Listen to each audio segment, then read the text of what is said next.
Foorumii Konistirakshinii Oromiyaa tokkoffaa gaggeeffameerraa bu'aa abdachiisaan kan argaman ta'uu fi qooda fudhattoota waliinis wal arguufis kan carraa uumu ta'u hirmaattonni foorumichaa obbo Abdiisaa Isheetuu fi obbo Lammaa Ida'een dubbatanii jiru. Foorumiin kun guyyaa irraa haala kanatti gaggeeffamuu isaatiif keessattiyyuu kontiraaktaroota seektara kana gubbaarratti bobba'anii argamnuuf hiika guddaa qaba.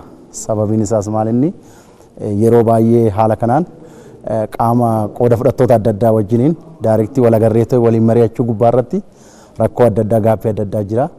Garuu yeroo ammaa kana haala kanaan foorumiin kun qophaa'uunsa hooggantootaa fi akkasumallee qooda fudhattoota seektara kanaatiin walitti dhufneetoo rakkoowwan jiranii fi furmaata gara fuulduraa irratti illee kallattii kaa'uudhaaf illee waan baay'ee karaa nuu bana waan ta'eef kanarratti baay'ee haala gaariidhaan konferensiin keenya yeroo ammaa kana foorumiin keenya kun gaggeeffamaatti jira. Indastiriin konistirakshinii haalli ittiin hojjetamus durirra hamma fooyya'aa waan deemaa jiruuf hojii yeroodhaan fixuudhaaf diliyaansii avoidii godhuudhaaf miskominikeeshinii akka hin jiraanne fooyyessuuf walitti dhufeenyi gaariin akka uumamu walirraa barachuudhaaf foorumiin kun waan guddaa faayidaa guddaa qaba. Namoonni fi dhaabbanni ijaarsa irratti bobba'an bu'aa bayii baay'een kan isaan mudatudha kan jedhan hirmaattonni kun rakkoo akka damee ijaarsaatti jiru hiikuu keessatti foorumii kanarraa waan guddaatu eegamas himaniiru. Foorumii kanallee akkasumas waldaa kontiraaktaroota Oromiyaa fi waajjira abbaa taayitaa konistirakshinii naannoo hojii waliin qopheessine waan ta'eef as gubbaatti waan wanti nuti guddaan irraa eegnu wannoo kana gubbaadha kallattii gara fuulduraatti akkamitti akka hojii kanallee akka deemuu dandeenyu hidhaawwanii fi rakkoowwan konistirakshinii irratti uumaman seektara kana keessatti uumaman hiikuu irratti illee wal faana hojjechuudhaaf yeroo ammaa waliin mari'achuu irratti argamna jechuudha. Akkasumas qaamoleen adda addaa irratti hirmaataniiru biyya bakkeetii irratti hirmaatanii jiru waan ta'eef as gubbaarratti wantoota baay'ee gara fuulduraatti furmaata baay'ee nuuf fidee dhufa jennee tooyi abdanna jechuudha foorumichi. Dura odoo hojiin hin calqabamin yeroo diizaayinii keessatti waan ilaalamu hundi ilaalamee akka gadi bu'u waan godhuuf mariin akkanaa fi teknooloojiin amma itti fayyadamuudhaaf deemamu kun diliyaansii nambisaa, misunderstandingii nambisaa, rakkina diizaayinii, qulqullina diizaayiniitis waan fooyyessuuf waan baay'ee foorumiin har'aa kun waan baay'eedha hani fooyyessuu danda'u.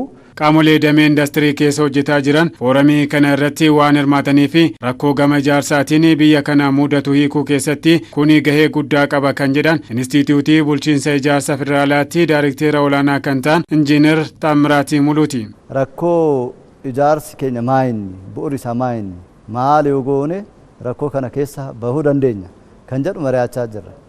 Kanaaf rakkoo jiru akka waliigalaatti hubannee deen immoo maal yoo goone immoo rakkoo kana keessa baana yookiin bahuu dandeenya kan jedhu irratti waliigallee yoo baane definitely projektoota keenya sirriitti milkeessinee fixuu dandeenya jechuudha. Foorumiin gaggeeffame kun hojii hubannoo uumuu gama damee ijaarsaatiin jiru kan guddisu ta'u abbaa taayitaa konistirakshinii Oromiyaatti Daayirekteera olaanaa kan ta'an Injiinar Naatanaal Geetahuun dubbatanii jiru. Hubannoo uumuu irraa kaasee jijjiirama fidanii akka poolisiitti waggaa dhufu kaasee Oromiyaanis biimiidhaan malee diizaayiniin akka inni implementiin ta'anii gochaa jiru jechuudha. Kanaaf tokkoffaa hirmaattonni asii walgahii kanarra jiran waggaa dhufuudha kaasee biimiidhaan akka inni diizaayiniin qophaa'u beekanii of qopheessu jechuudha. Ogummaadhaan of qopheessu, infraastrakcharii isaaniitiinis of qopheessaa deemuu jechuudha. Tokkoffaa isa tumama. Kun yeroo ta'u maalidhaa diizaayiniin fooyya'aa dhufa. Diizaayiniin fooyya'aa jechuun immoo piroojeektiin guyyaatti xumuramu yeroo isaa kan eeggate baasiisaas kan ittiin karoorfameetiin xumuramuu danda'u ta'a jechuudha.